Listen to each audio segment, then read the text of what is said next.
I was halfway through clearing the snow from Mrs. Patterson's driveway when my phone rang, and the name on the screen made my stomach drop.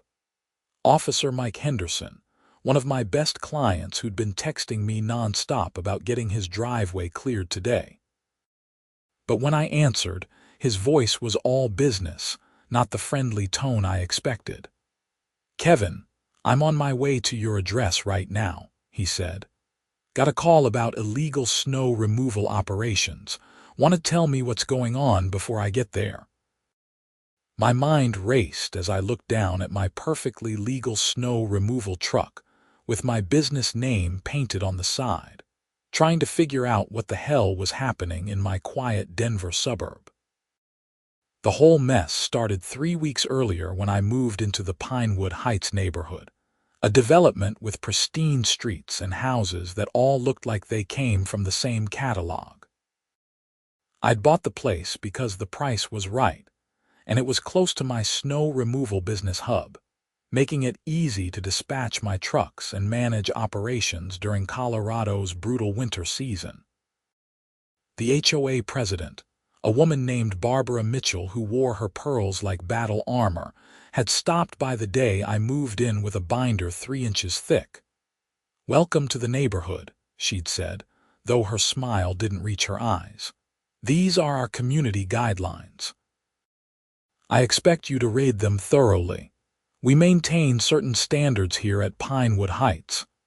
I'd thanked her and tossed the binder on my kitchen counter, where it sat untouched for 2 weeks. I ran a legitimate snow removal business called Denver Snow Solutions, employing 15 guys during peak season and servicing over 200 residential and commercial clients. I didn't have time to memorize someone's rules about what color Christmas lights were acceptable or how many inches my grass could grow. That decision came back to bite me hard. The problem started small. First, Barbara left a note on my door about my truck being parked in my driveway overnight. Apparently, commercial vehicles weren't allowed to be prominently displayed in residential driveways. I'd ignored it because I owned the damn house and paid my mortgage on time. Then came a complaint about the small trailer I kept attached to my truck, the one with the salt spreader. "Another violation," she said. Still, I brushed it off, but Barbara Mitchell wasn't the type of woman to be ignored. The 3rd week after I moved in, I woke up to find a certified letter in my mailbox. The HOA was fining me $500 for repeated violations of the community covenants. I stood in my kitchen in my pajamas, reading the legalese with growing disbelief. $500 because my work truck sat in my own driveway. I called the number listed at the bottom and got Barbara's voice, sickly sweet and dripping with fake concern. "Mr. Dalton, I did try to warn you," she said. "The rules are clearly stated in the binder I provided. Perhaps if you'd taken the time to read them, we wouldn't be in this situation. Barbara, I run a snow removal business. I need my truck. Where exactly am I supposed to park it?" "That's not the HOA's concern. Perhaps you should have considered that before purchasing a home in a community with standards." I hung up before I said something I'd regret. The fine went unpaid. I wasn't giving these people money for such a ridiculous rule. Instead, I did what any reasonable person would do and started parking my truck on the street in front of my house. Problem solved, or so I thought. 2 days later, Barbara was back at my door, this time with another woman I recognized from the neighborhood watch signs posted everywhere.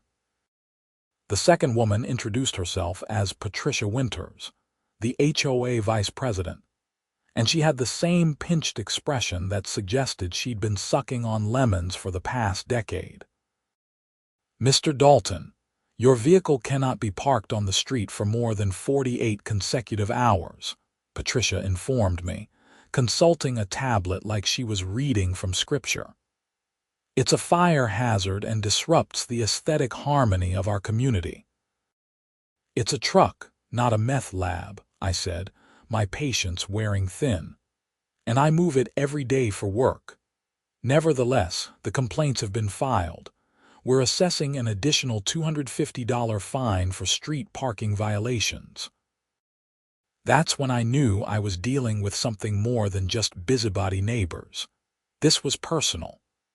Barbara had decided I didn't belong in her perfect little kingdom, and she was going to make my life miserable until I either conformed or left.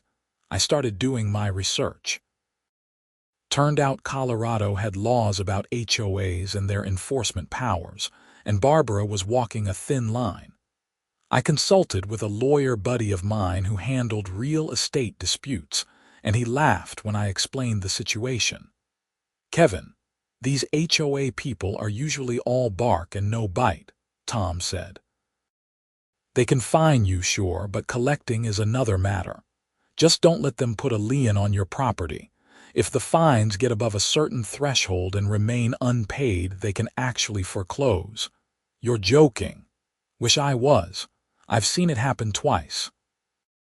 HOAs can be nastier than the IRS when they want to be. That conversation changed my perspective. This wasn't just an annoyance anymore. This was a threat to my home and my business. I started attending HOA meetings, sitting in the back of the community center conference room while Barbara and her cronies discussed important matters like whether the playground mulch should be brown or tan. At my second meeting, I raised my hand during the open forum. "I'd like to discuss the vehicle parking restrictions," I said, standing up so everyone could see me. About 20 residents were scattered around the room, most of them older couples with nothing better to do on a Tuesday evening. "I run a legitimate business that serves this community. Several of you here are actually my clients. The restrictions on commercial vehicles seem overly broad and potentially discriminatory." Barbara's face flushed red, but she maintained her composure. "The covenants were established when this neighborhood was built in 2019. Every homeowner agrees to them when they purchase property here. If you have an issue with the rules, Mr. Dalton, perhaps you should have bought elsewhere." "I'm not asking to park a semi-truck in my front yard," I continued. "It's a standard F-350 pickup with a plow attachment. Half the guys in this neighborhood drive similar trucks.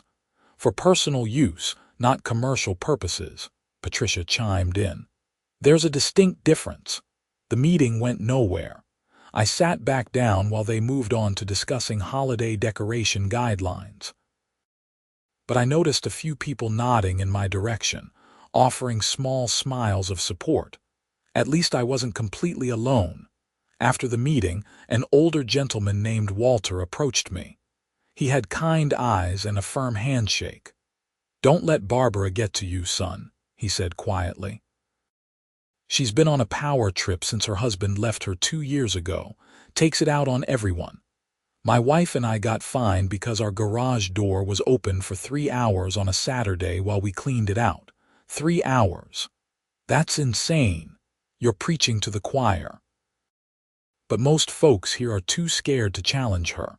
She's got the board packed with her friends, and they rubber stamp whatever she wants."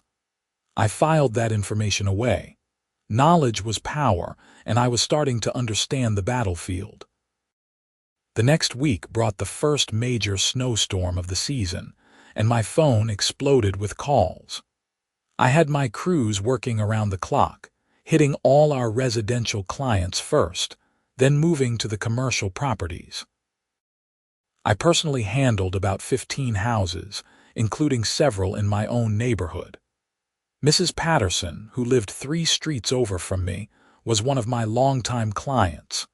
Sweet old lady, lived alone since her husband passed, and couldn't handle shoveling anymore. I just finished her driveway and was loading my equipment back onto the truck when a silver Mercedes SUV pulled up behind me, blocking me in. Barbara Mitchell emerged wearing a puffy white coat and boots that definitely weren't made for actual snow. "Mr. Dalton, what exactly do you think you're doing?" I blinked at her, genuinely confused. "Clearing Mrs. Patterson's driveway." Why? You're operating a commercial business within the neighborhood boundaries. That's explicitly forbidden in Section 12, Paragraph 4 of the Community Covenants. I laughed. I couldn't help it. The sound came out harsh and disbelieving. You're joking. You're actually standing here telling me I can't clear snow from driveways. Not for profit, no.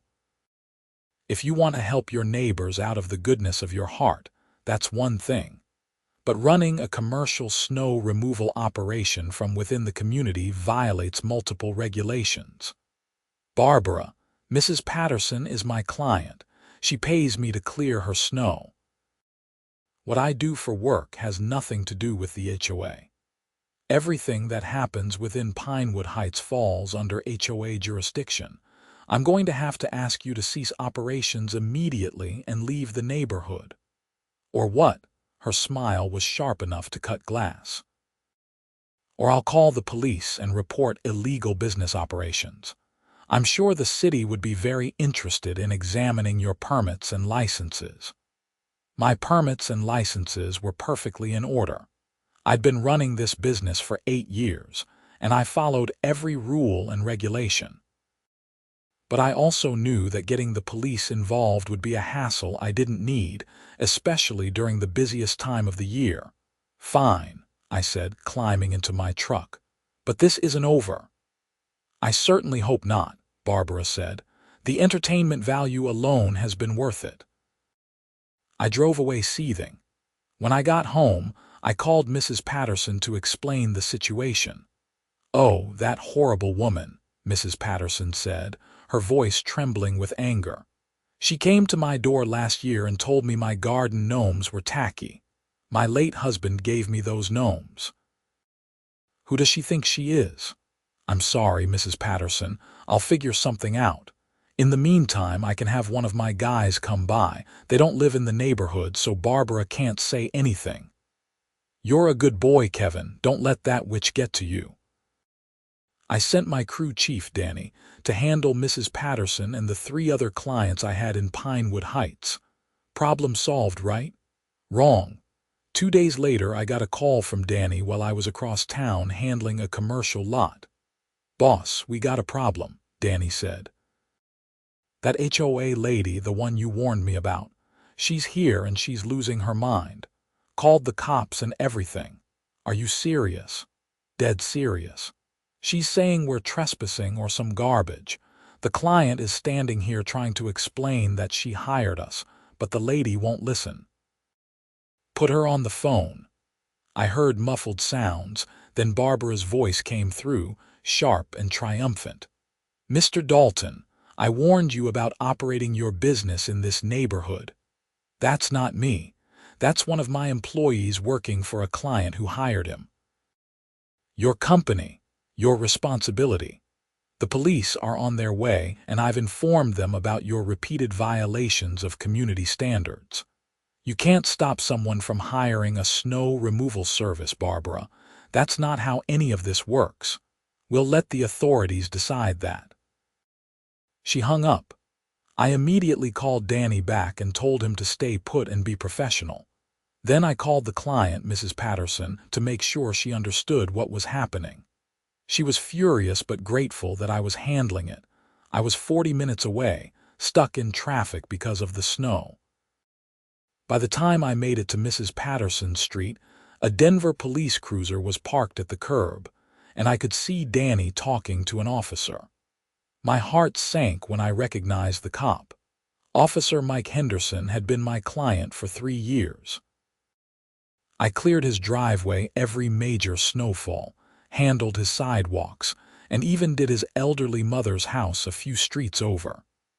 He was a good guy, always paid on time, always tipped well during the holidays.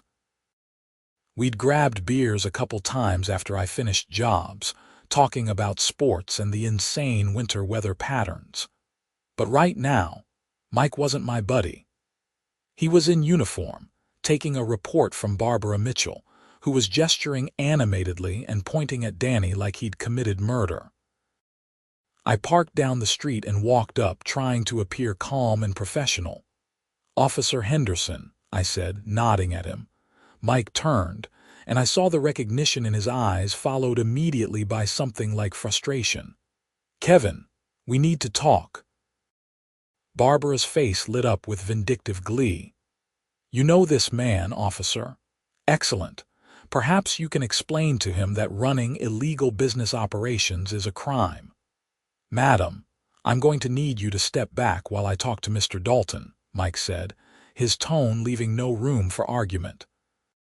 He pulled me aside near his cruiser, and I could see he was trying not to laugh. "Kevin, man, what the hell is going on? This lady has been calling the station 3 times a week about you. Something about HOA violations and commercial vehicles, and now illegal snow removal operations." My sergeant is getting annoyed. "Mike, I swear, this is the most ridiculous thing I've ever dealt with. I live in this neighborhood. I run a legitimate snow removal business. This woman has decided that's somehow illegal and has been harassing me nonstop. She says you're operating without proper permits. I have every permit the city requires. Want to see them? They're in my truck." Mike sighed, rubbing his forehead. "Look, between you and me, this is a civil matter. HOA disputes don't involve criminal law unless someone's actually breaking real laws. But she insisted I come out here and investigate because apparently you're running some kind of criminal enterprise. I'm clearing an old lady's driveway. I can see that. And Mrs. Patterson is standing on her porch looking like she wants to hit that HOA lady with a shovel." I glanced over. Sure enough, Mrs. Patterson was watching the scene with her arms crossed, her expression murderous. "So what happens now?" I asked.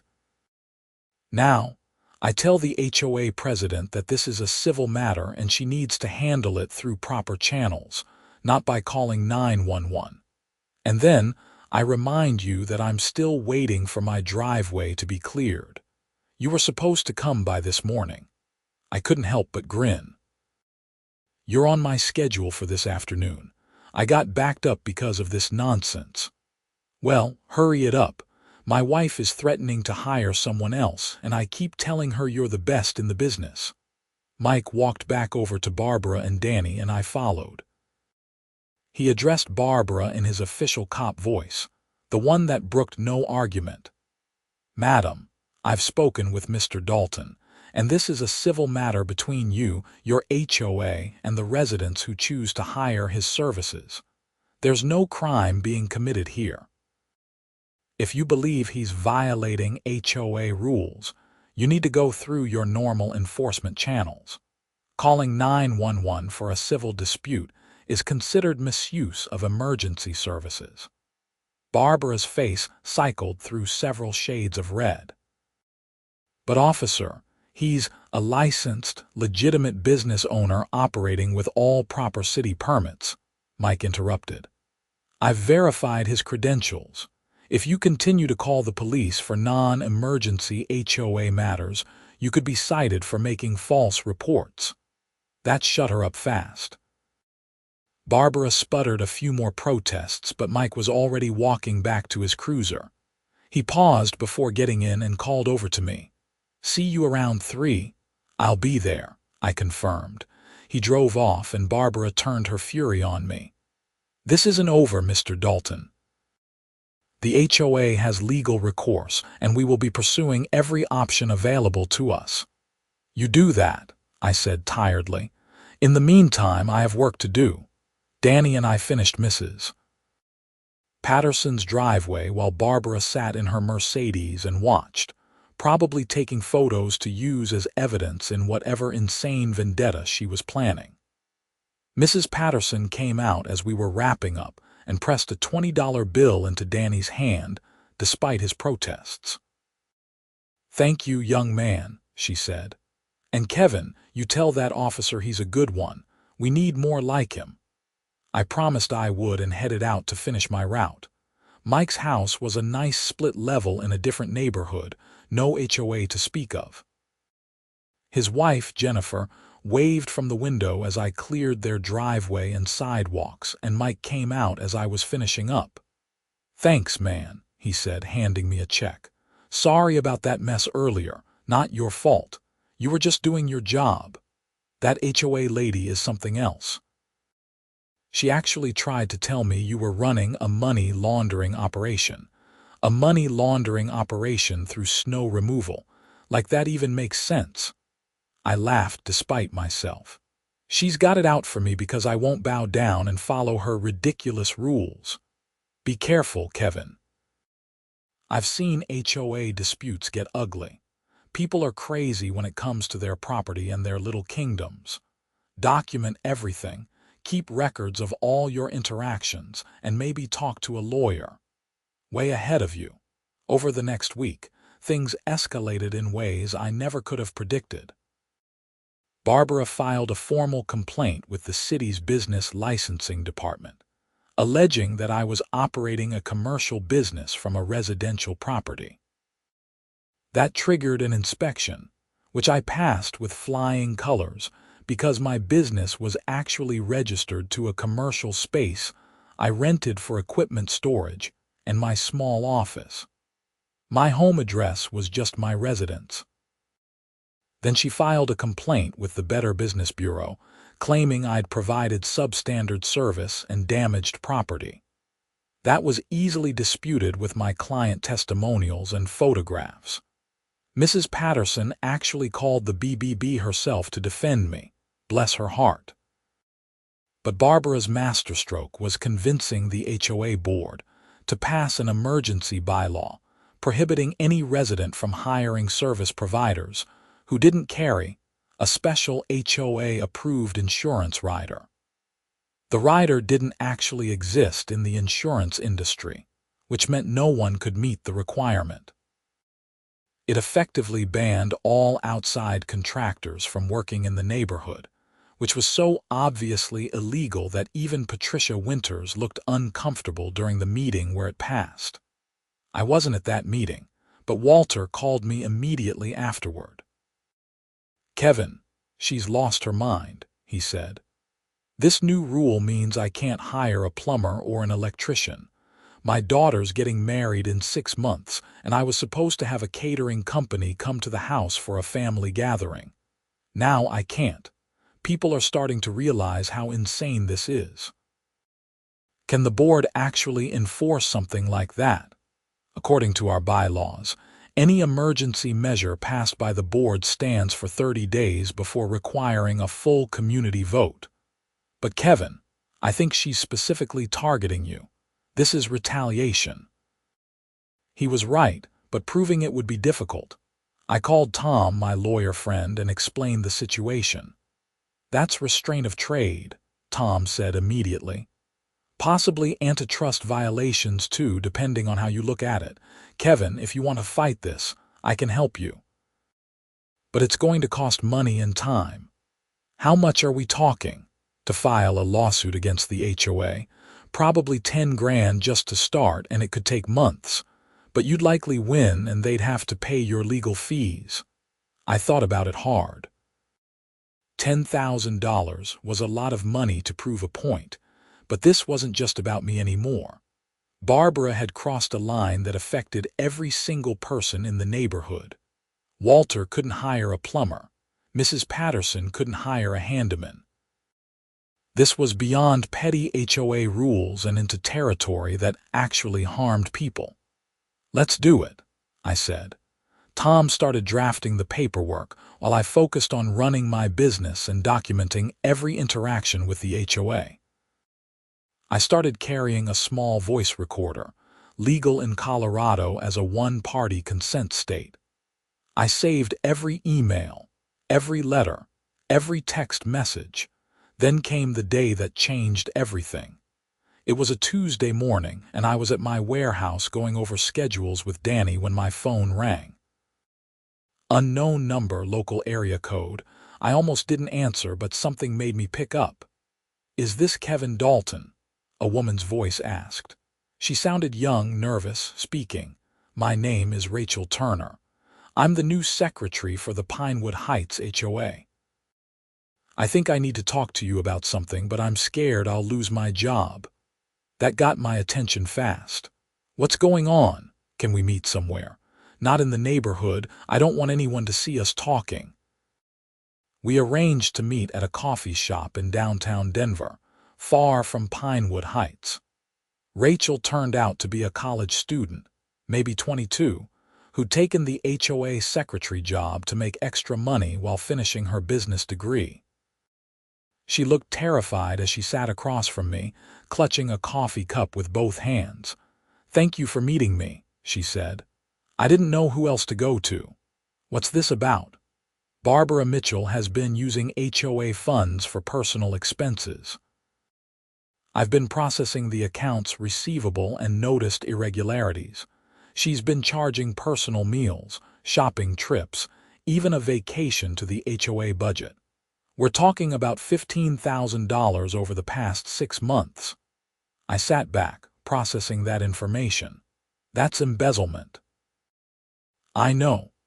And when I asked her about it, she told me to mind my own business and keep processing the payments. But Mr. Dalton, I can't be part of this. My father was an accountant. He taught me that you never, ever mess with other people's money. If this comes out and I knew about it, I could be in serious trouble. Have you told anyone else? No. I'm scared. Barbara has connections all over the city. Her brother is some big-shot real estate developer, and she's always name-dropping important people.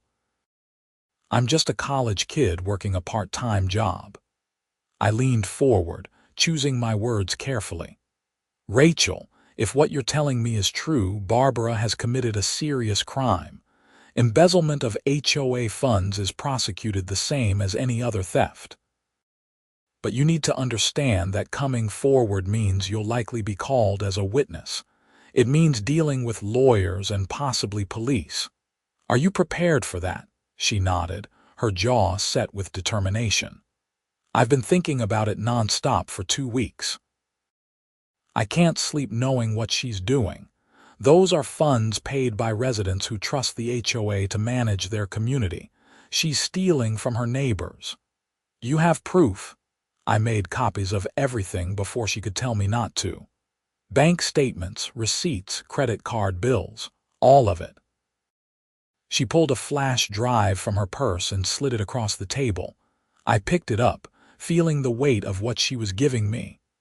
"Thank you for trusting me with this," I said. "I'm going to give this to my lawyer. He'll know the proper channels to report it through." "There's something else," Rachel said. "Barbara's been specifically targeting you with violations that she hasn't enforced against other residents. I've seen the records. There are 3 other people in the neighborhood who park commercial vehicles in their driveways, but she's never fined them. And last month, someone operated a mobile dog grooming business from their house for an entire weekend, and she didn't say a word. It's only you she's going after. Can you prove that too? It's all on the drive." I met with Tom that same afternoon and handed over the flash drive. He opened it on his laptop, and I watched his expression change from curious to shocked to downright angry as he reviewed the files. "Kevin, this is bad. Really bad. She's been systematically stealing from the HOA for months, and you're right about the selective enforcement. She's documented violations from other residents, but never followed through with fines or warnings. Only you, that's textbook harassment. What do we do? First, I need to verify that Rachel Turner is who she says she is and that these documents are legitimate. Then we need to report this to the district attorney's office. This isn't a civil matter anymore. This is criminal." The next few days were a blur of meetings and phone calls. Tom verified Rachel's identity and the authenticity of the documents. Then we met with an assistant district attorney named Mark Rodriguez, who specialized in white-collar crime. Mark reviewed everything with the intensity of a man who loved his job. When he finally looked up, he was almost smiling. "Mr. Dalton, you've just handed me a slam-dunk case. This is embezzlement, fraud, and potentially racketeering if we can prove she's been using her position for a pattern of illegal activity." I'll need to interview Miss Turner and subpoena the HOA's financial records, but based on what I'm seeing here, we have enough for an arrest warrant. How long will that take? Give me a week. I want to make sure everything is airtight before we move. In the meantime, don't confront Barbara Mitchell or tip her off in any way. If she knows we're investigating, she might try to destroy evidence or flee. I agreed and went back to my normal routine, though it was hard to act like nothing was happening. Every time I saw Barbara around the neighborhood, I had to resist the urge to tell her exactly what was coming. But I kept my mouth shut and focused on work. The following week brought another major snowstorm, which meant another round of frantic calls and long hours. I was clearing a commercial parking lot at 4 in the morning when Tom called. "They arrested her an hour ago," he said without preamble. "Denver PD executed the warrant at her house. She's being charged with embezzlement, fraud, and theft. The DA added a charge for intimidation of a witness because of what she said to Rachel." I pulled over, suddenly needing to sit down despite already being seated. "It's really over, not quite. This is just the beginning of the legal process. But Kevin, she's done." The HOA board held an emergency meeting last night and voted to remove her as president. Patricia Winters is interim president, and from what I hear, she's mortified. The whole board is scrambling to distance themselves from Barbara. News spread through Pinewood Heights faster than the snowstorm. By noon, everyone knew that Barbara Mitchell had been arrested for stealing HOA funds. My phone rang constantly with neighbors calling to apologize, to gossip, to ask if I'd known. Walter showed up at my house that evening with a bottle of whiskey and 2 glasses. "I thought we should toast your victory," he said, grinning. "It's not my victory, it's everyone's. She was stealing from all of you.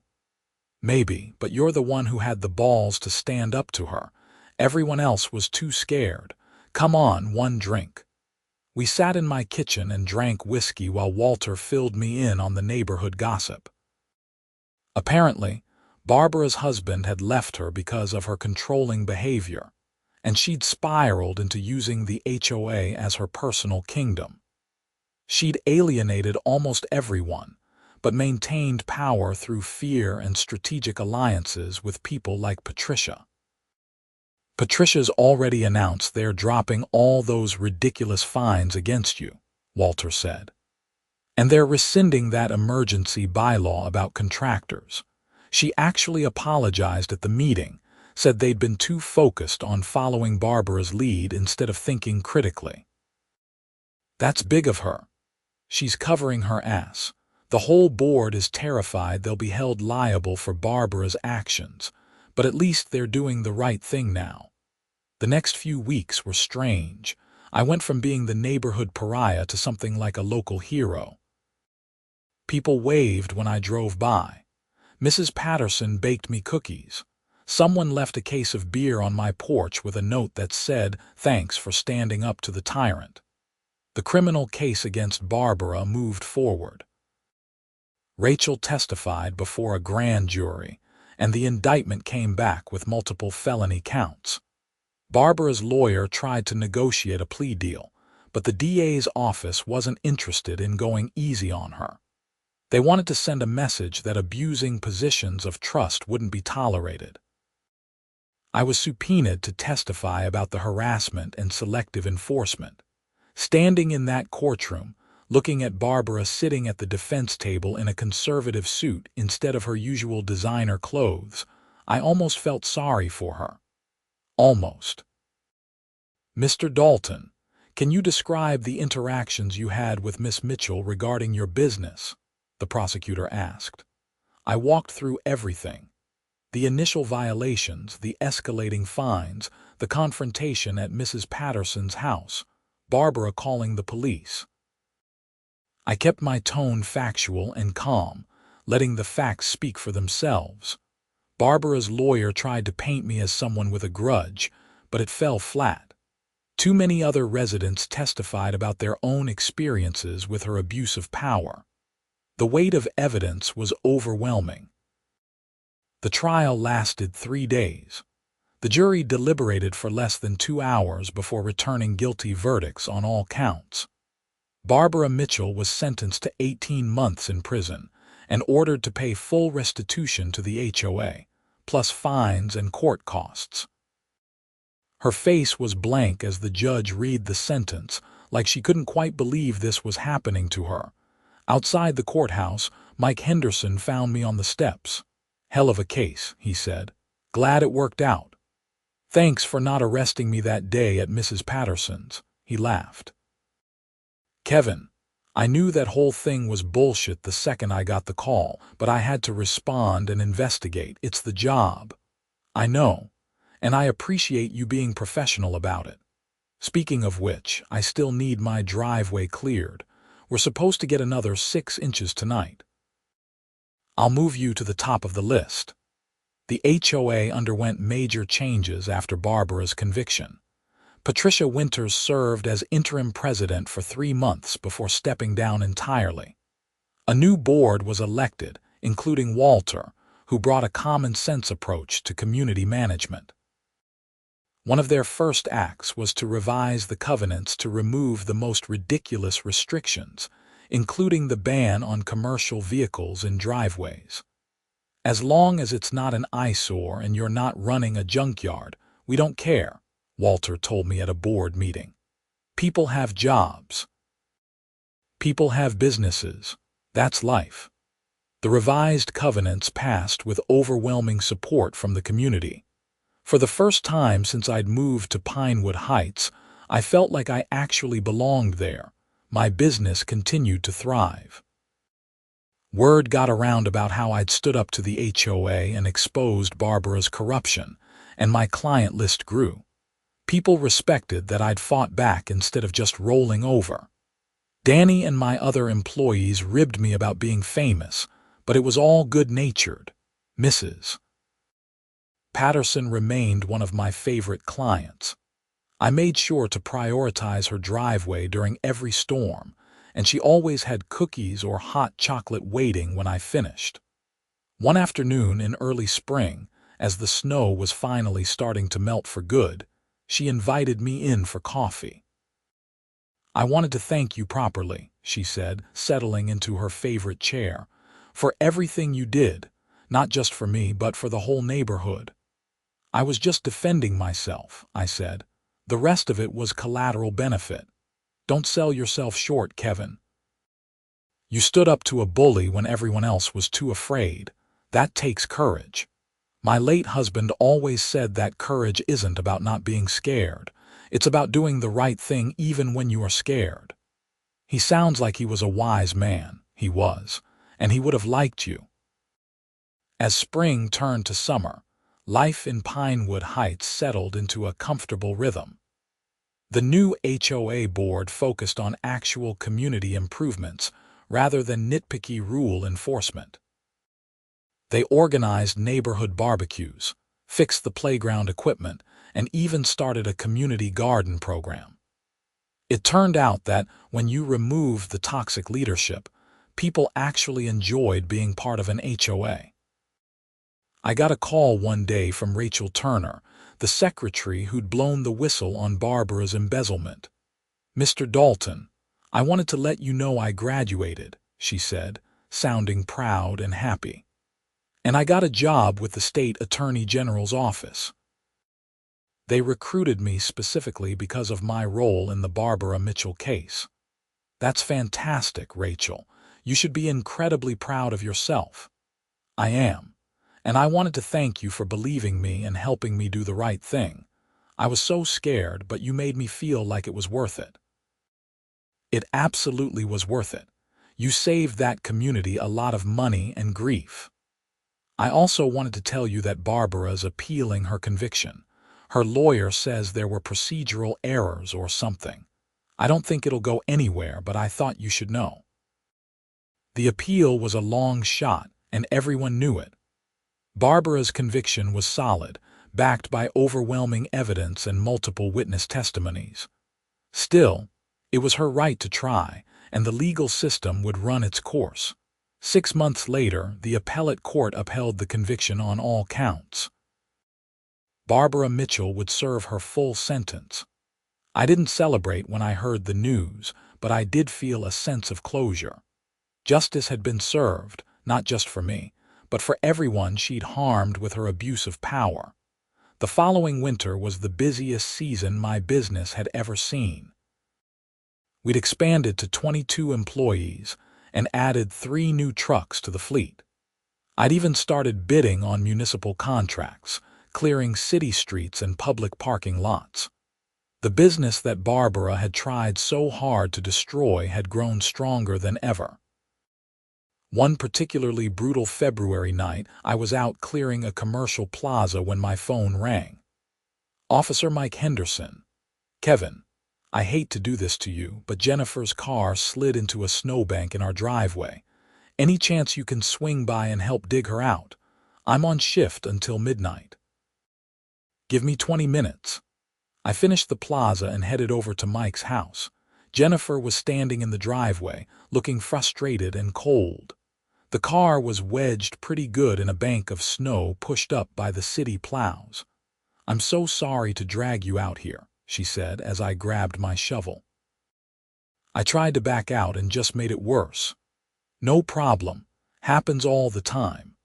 It took about 30 minutes of digging and strategic positioning of floor mats under the tires, but I got her car free. Jennifer insisted on paying me, but I waved her off. Consider it a thank you for Mike helping me out last year with that crazy HOA situation. "That was insane," Jennifer said, shaking her head. "Mike came home that day and told me the whole story. He couldn't believe someone actually called the police over snow removal. And then when it came out that she was embezzling money, it was like something from a movie. It definitely felt surreal living through it." "Well, you handled it perfectly. Mike says you're one of the most stand-up guys he knows." I drove home that night feeling good about life. My business was thriving.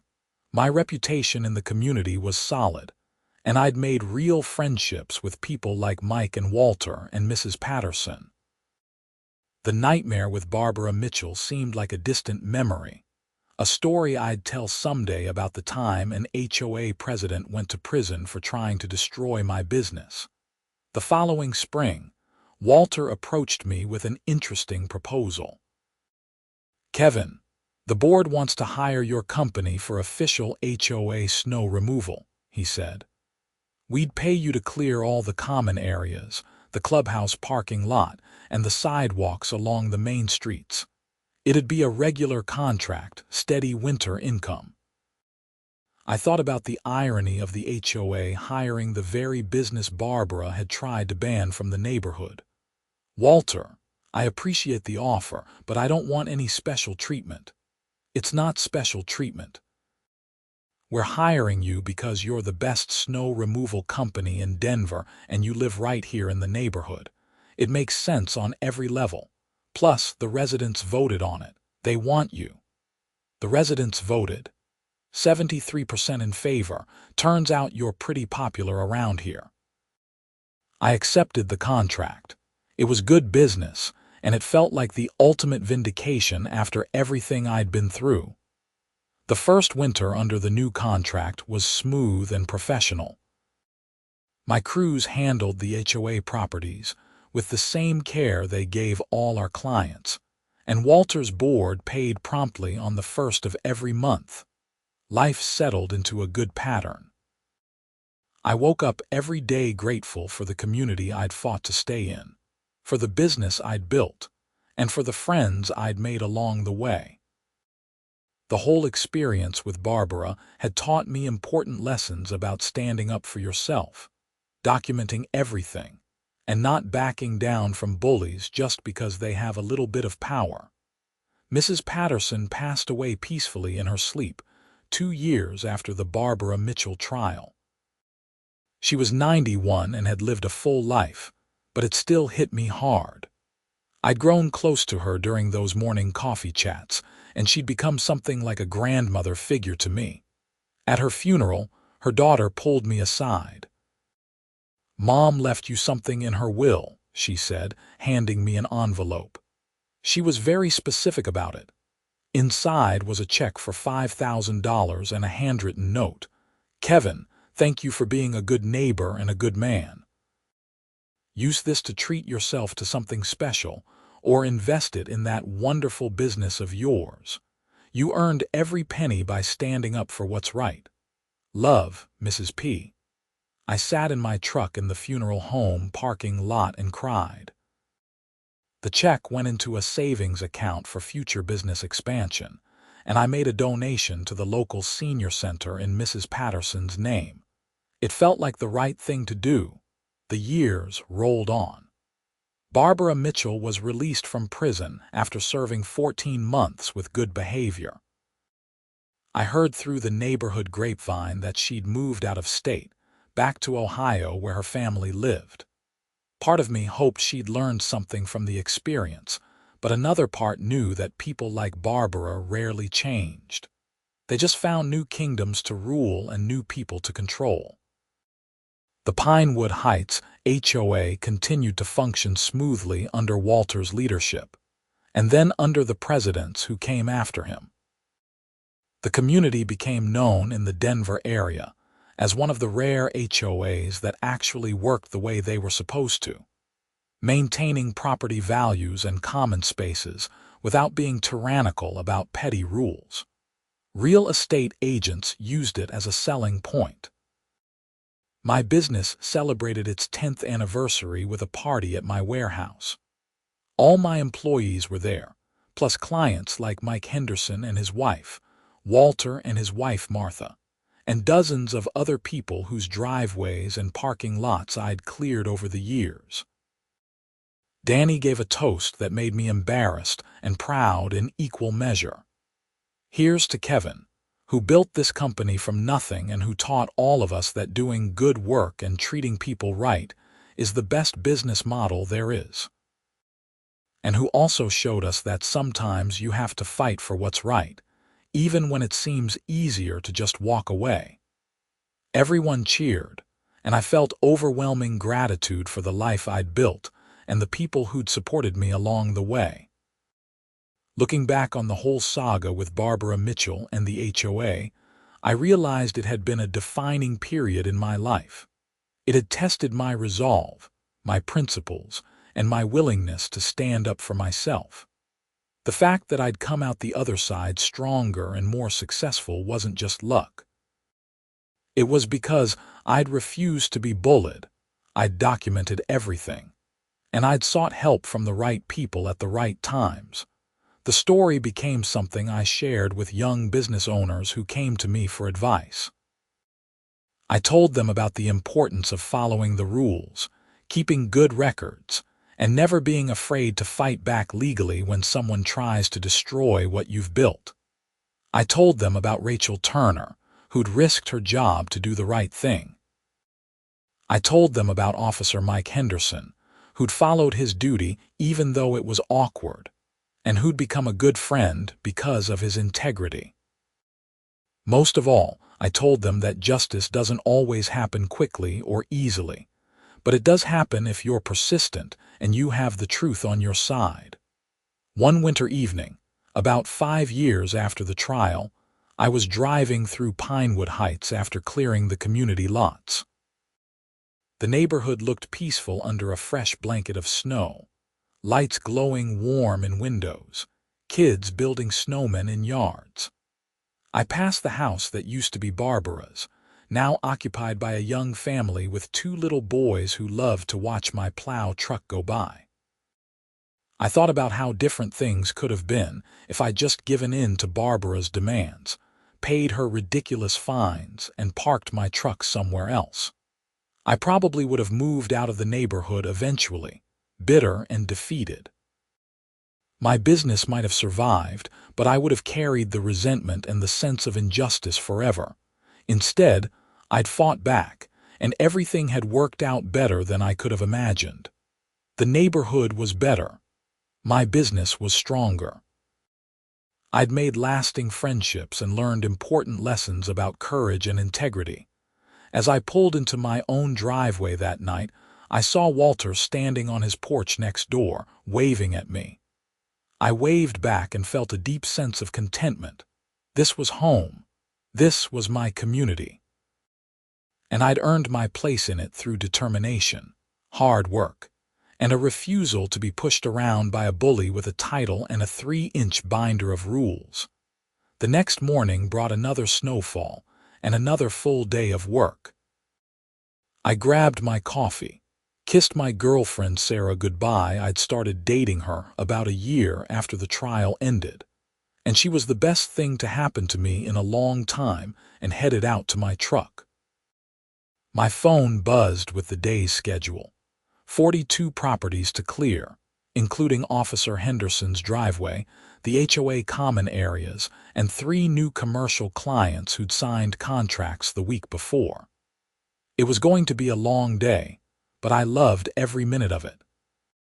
As I fired up the truck and felt the familiar rumble of the engine, I thought about that phone call from Mike Henderson years ago, when he'd told me the HOA had called the police on my snow removal operation, and how he'd been waiting for me to clear his driveway the whole time. The absurdity of that situation had been the beginning of everything that followed. The investigation, the trial, the conviction, and ultimately the complete transformation of the Pinewood Heights HOA. Sometimes life has a funny way of working out. Sometimes the people who try to destroy you end up destroying themselves instead. And sometimes the police officer who shows up to investigate a complaint turns out to be your client waiting for his driveway to be cleared. And the whole ridiculous situation turns into a story you'll tell for the rest of your life. I put the truck in gear and headed out into the snow, ready for whatever the day would bring. Because that's what you do. You face the challenges head on, you do the work, and you trust that truth and integrity will win out in the end.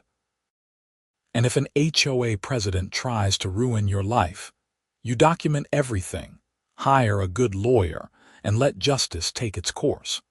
Because bullies only win when good people stay silent, and I'd learned the hard way that silence was never the answer. The snow kept falling, and I kept clearing it, one driveway at a time.